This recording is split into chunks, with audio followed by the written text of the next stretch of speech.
From Washington, the National Broadcasting Company brings you a report by Secretary of State George C. Marshall.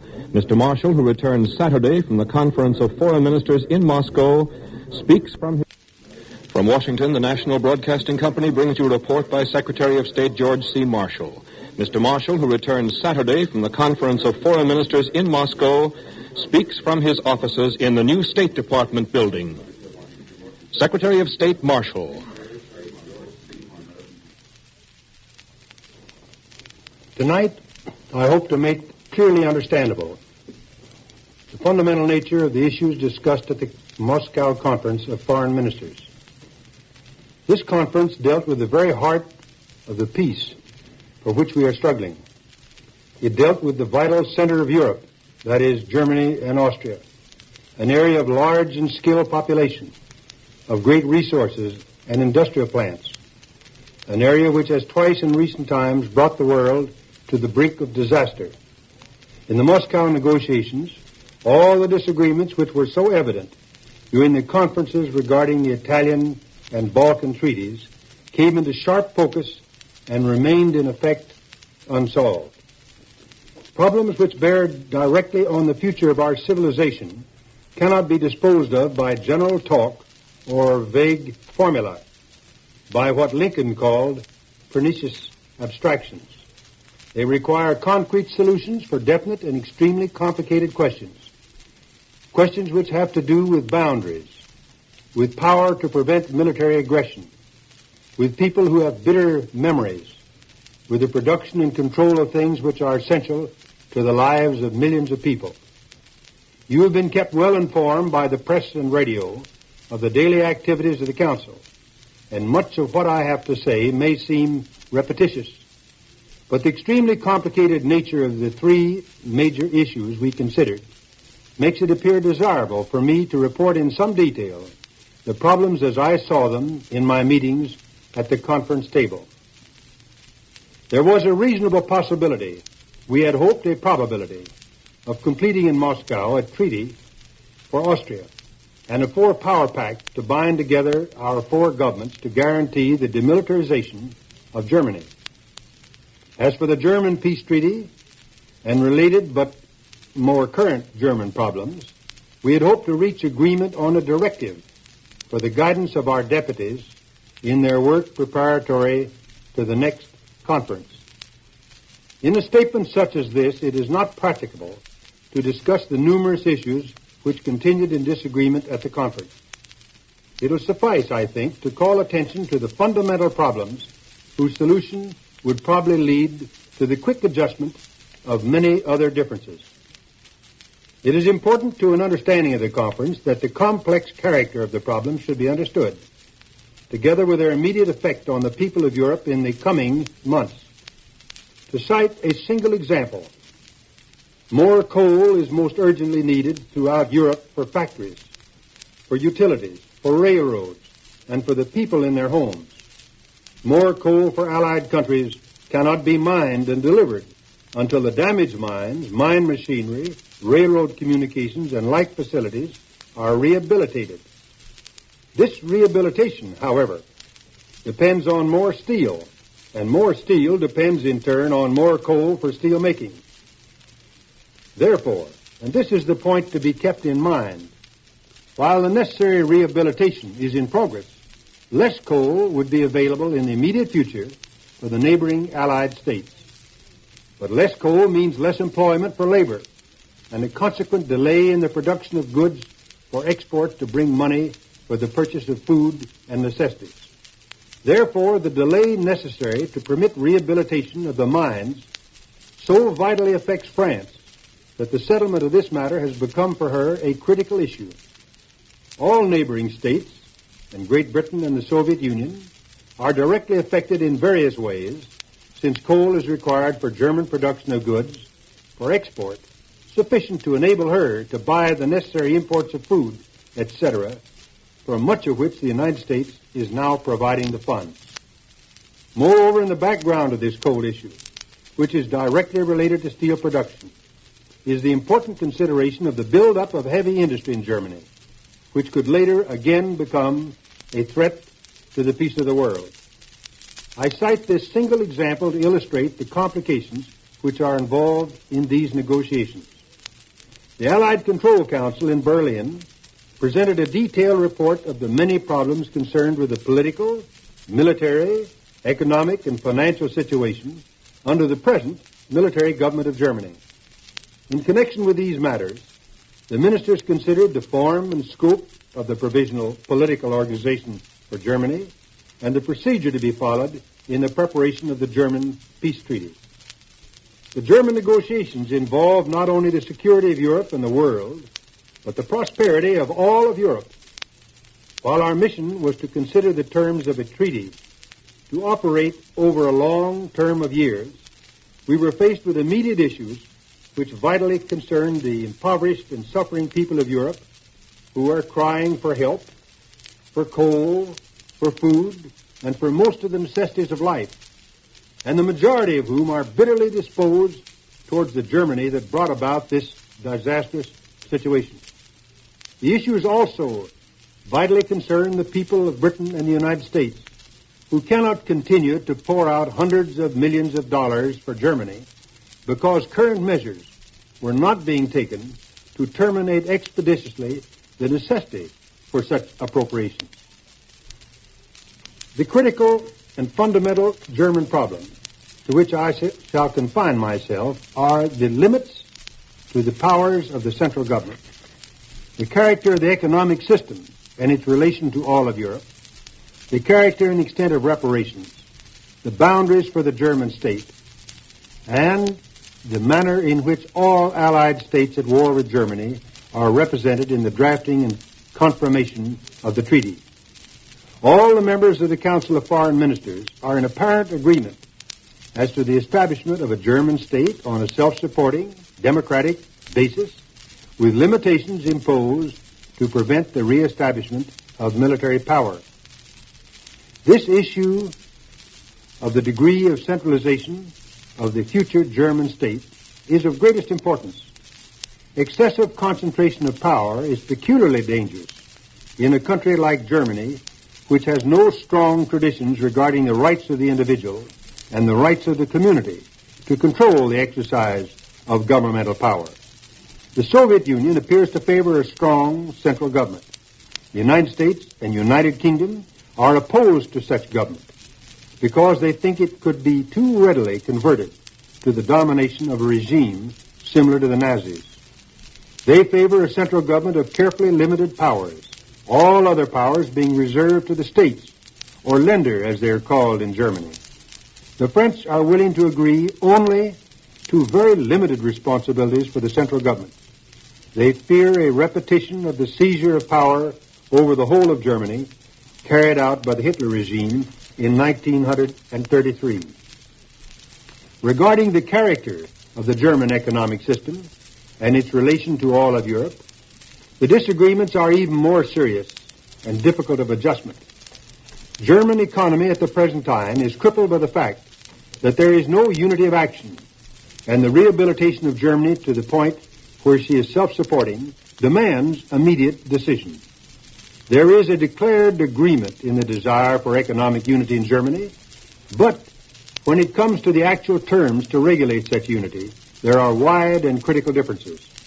One of the most serious difficulties encountered in the effort to secure economic unity has been the fact that the Soviet-occupied zone has operated practically without regard to the other zones and has made few, if any, reports of what has been occurring in that zone. There has been little or no disposition to proceed on a basis of reciprocity, and there has been a refusal to disclose the availability of foodstuffs and the degree or character of reparations taken out of this zone. This unwillingness of the Soviet authorities to cooperate in establishing a balanced economy for Germany, as agreed upon at Potsdam, has been the most serious check on the development of a self-supporting Germany, and a Germany capable of providing coal and other necessities for the neighboring states who have always been independent, have been dependent on Germany for these items. After long and futile efforts to secure a working accord in this matter, the British and American zones were combined for the improvement of the economic situation, meaning the free movement of excess supplies or produce available in one zone to another where there is a shortage. Our continuing invitation to the French and Soviets to join in the arrangement still exists.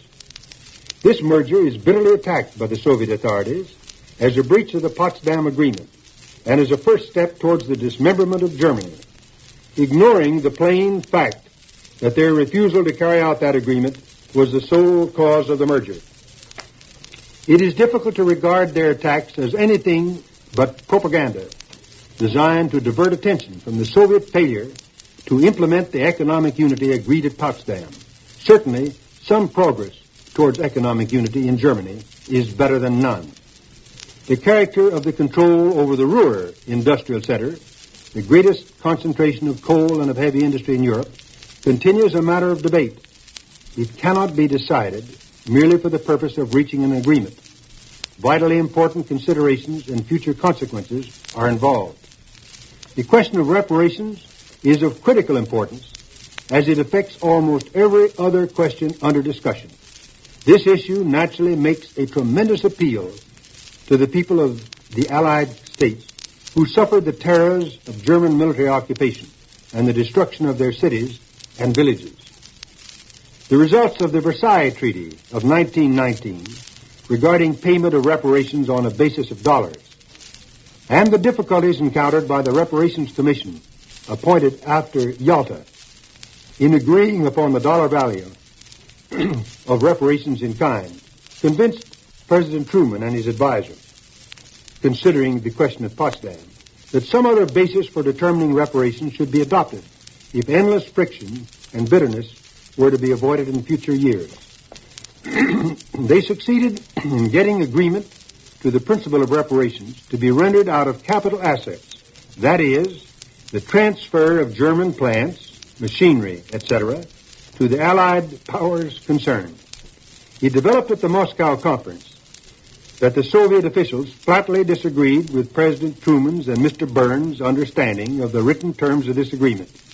The British have much the same view of this matter as the United States. We believe that no reparations from current production were contemplated by the Potsdam Agreement. The Soviets strongly oppose this view. They hold that the previous discussions and agreements at Yalta authorized the taking of billions of dollars in reparations out of current production. This would mean that a substantial portion of the daily production of German factories would be levied on for reparation payments, which in turn would mean that the recovery of Germany sufficiently to be self-supporting would be long delayed.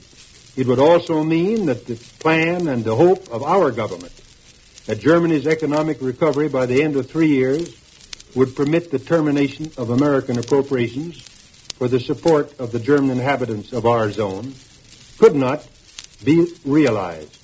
The issue is one of great complications for which agreement must be found in order to administer Germany as an economic whole, as the four powers claim that they wish to do. There is, however, general agreement among the Allies that the matter of the factories and equipment to be removed from Germany as reparations should be re-examined.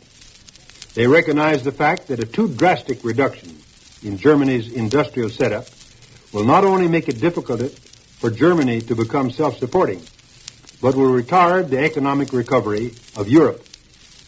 The United States has indicated that it would be willing to study the possibilities of a limited amount of reparations from current production to compensate for plants previously scheduled to be removed as reparations to various Allied countries, which it now appears should be left in Germany, it being understood that the deliveries from current production are not to increase the financial burden of the occupying powers or to retard the repayment to them of the advances they have made to keep the German economy from collapsing.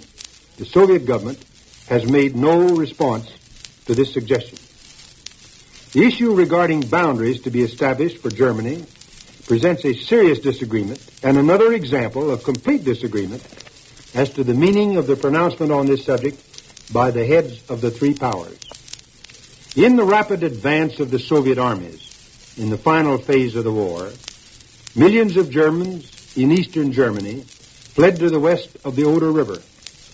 The Soviet armies, prior to Potsdam, had placed Poles in charge of this area, largely evacuated by the German population. This was the situation that confronted President Truman at Potsdam. Under the existing circumstances, the President accepted the situation for the time being with the agreed three-power statement. The heads of government reaffirmed their opinion that the final delimitation of the western frontier of Poland should await the peace settlement. The Soviet foreign minister now states that a final agreement on the frontier between Germany and Poland was reached at Potsdam, and the expression I have just quoted merely referred to the formal confirmation of the already agreed-upon frontier at the peace settlement, thus leaving only technical delimitation to be considered. The United States government recognized the commitment made at Yalta to give fairer compensation to Poland in the west for the territory east of the Curzon Line incorporated into the Soviet Union. But the perpetuation of the present temporary line between Germany and Poland would deprive Germany of territory which before the war provided more than a fifth of the foodstuffs on which the German population depended. It is clear that in any event, Germany will be obliged to support, within much restricted boundaries, not only her pre-war population, but a considerable number of Germans from Eastern Europe. To a certain extent, this situation is unavoidable, but we should not agree to its aggravation. We do not want Poland to be left with less resources than she had before the war. She is entitled to more, but it will not help Poland to give her frontiers which will probably create difficulties for her in the future.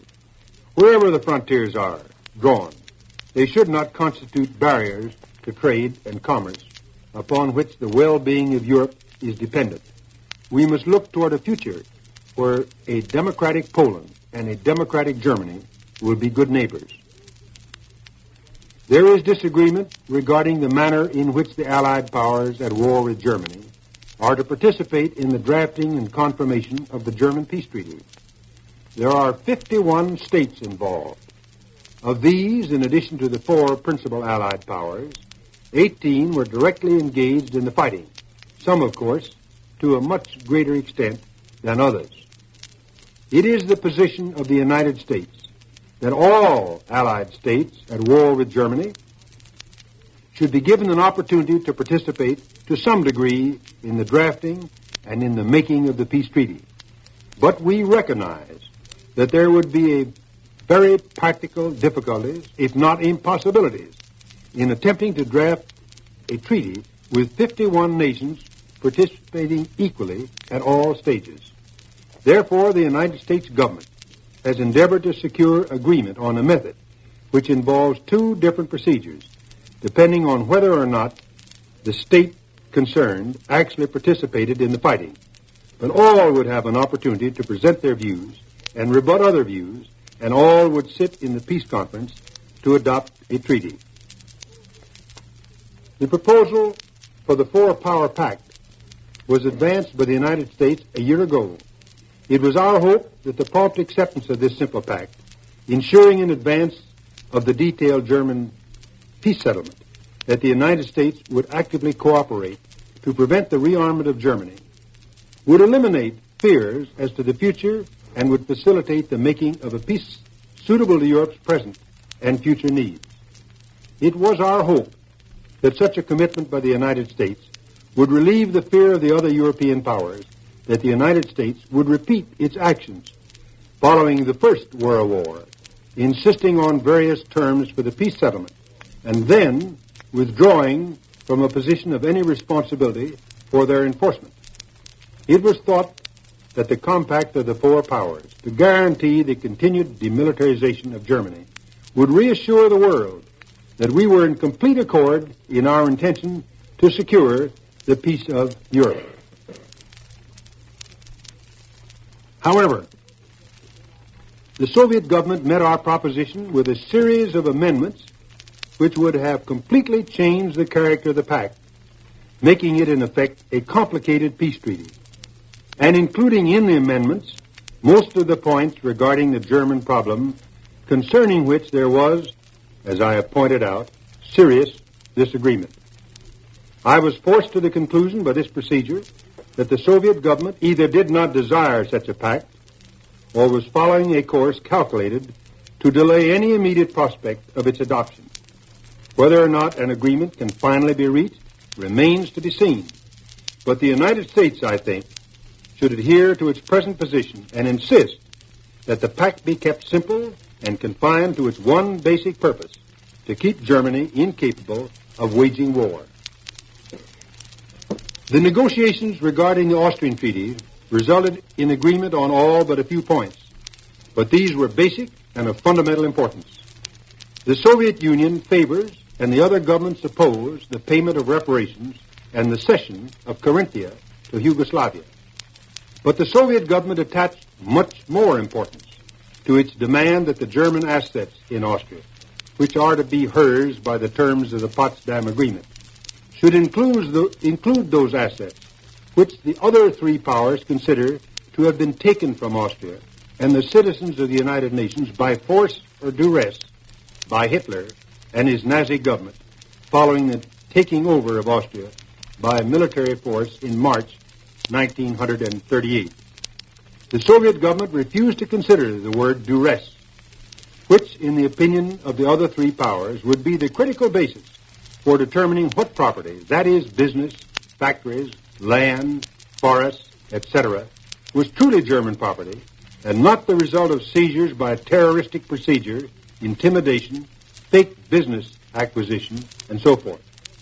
The Soviet Union also refused to consider any process of mediation to settle the disputes that are bound to arise in such circumstances, nor would they clearly agree to have such property as they receive as German assets, subject to Austrian law, in the same manner as other foreign investments are subject to Austrian law. The acceptance of the Soviet position would mean that such a large portion of Austrian economy would be removed from her legal control that the Austrian chances of surviving as an independent, self-supporting state would be dubious. She would, in effect, be but a puppet state. All efforts to find a compromise solution were unavailing. The United States, in my opinion, could not commit itself to a treaty which involves such manifest injustices and, what is equally important, would create an Austria so weak and helpless as to be the source of great danger in the future. In the final session of the conference, it was agreed to appoint a commission to meet in Vienna May 12th to reconsider our disagreements and to have a committee of experts examine into the question of German assets in Austria. Certainly, prompt action on the Austrian Treaty is necessary to fulfill our commitment to recognize Austria as a free and independent state and to relieve her from the burdens of occupation. Complicated as these issues are, there runs through them a pattern as to the character and control of Central Europe to be established. The foreign ministers agreed that their task was to lay the foundations of a central government for Germany, to bring about the economic unity of Germany, essential for its own existence, as well as for European recovery, to establish workable boundaries, and to set up a guaranteed control through a four-power treaty. Austria was to be promptly relieved of occupation burdens and treated as a liberated and independent country. Agreement was made impossible at Moscow because, in our view, the Soviet Union insisted upon proposals which would have established in Germany a centralized government adapted to the seizure of absolute control of the country, which would be doomed economically through inadequate area and excessive population, and would be mortgaged to turn over a large part of its production as reparations, principally to the Soviet Union. In another form, the same mortgage upon Austria was claimed by the Soviet delegation. Such a plan, in the opinion of the United States delegation, not only involved indefinite American subsidy, but could result only in a deteriorating economic life in Germany and Europe and the inevitable emergence of dictatorship and strife. Freedom of information, for which our government stands, inevitably involves appeals to public opinion. But at Moscow, Propaganda appeals to passion and prejudice appeared to take the place of appeals to reason and understanding. Charges were made by the Soviet delegation and interpretation given the Potsdam and other agreements which varied completely from the facts as understood or as factually known by the American delegation. However, despite the disagreements referred to and the difficulties encountered, possibly greater progress towards final settlement was made than is realized. The critical differences were for the first time brought into the light and now stand clearly defined so that the future negotiations can start with a knowledge of exactly what the issues are that must be settled. The deputies now understand the precise views of each government on the various issues discussed. With that, they can possibly resolve some differences and surely can further clarify the problems by a studied presentation of the state of agreement and disagreement. That is the best that can be hoped for in the next few months. It marks some progress, however painfully slow. These issues are matters of vast importance to the lives of the people of Europe and to the future course of world history. We must not compromise on great principles in order to achieve agreement for agreement's sake. At the same time, we must sincerely try to understand the point of view of those with whom we differ. In this connection, I think it proper to refer to a portion of a statement made to me by Generalissimo Stalin. He said, with reference to the conference, that these were only the first skirmishes and brushes of reconnaissance forces on this question. Differences had occurred in the past on other questions, and as a rule, after people had exhausted themselves in dispute, they then recognized the necessity of compromise. It was possible that no great success would be achieved at this session, but he thought that compromises were possible on all the main questions, including demilitarization, political structure of Germany, reparations, and economic unity. It was necessary to have patience and not become pessimistic. I sincerely hope that the Generalissimo is correct in the view he expressed and that it implies a greater spirit of cooperation by the Soviet delegation in future conferences. But we cannot ignore the factor of time involved here. The recovery of Europe has been far slower than had been expected. Disintegrating forces are becoming evident. The patient is sinking while the doctors deliberate. So I believe that action cannot await compromise through exhaustion. New issues arise daily. Whatever action is possible to meet these pressing problems must be taken without delay. Finally, I should comment on one aspect of the matter which is of transcendent importance to all our people. While I did not have the benefit, as did Mr. Burns, of the presence of the two leading members of the Senate Foreign Relations Committee, I did have the invaluable assistance of Mr. Dulles, a distinguished representative of the Republican Party, as well as a recognized specialist in foreign relations and in the processes of international negotiations and treaty making. As a matter of fact, the bipartisan character of the American attitude in the present conduct of foreign affairs was clearly indicated by the strong and successful leadership displayed in the Senate during the period of this conference by Senators Vandenberg and Connolly in the debate over development of our foreign policy of momentous importance to the American people. The fact that there was such evident unity of purpose in Washington was of incalculable assistance to me in Moscow. The state of the world today and the position of the United States make mandatory, in my opinion, a unity of action on the part of the American people. It is for that reason that I've gone into such lengthy detail in reporting my views on the conference. You have heard an address by Secretary of State George C. Marshall, who has reported on the results of the Moscow Conference of Foreign Ministers from which he returned Saturday. He spoke tonight from his offices in the new State Department building. Mr. Marshall spoke from Washington.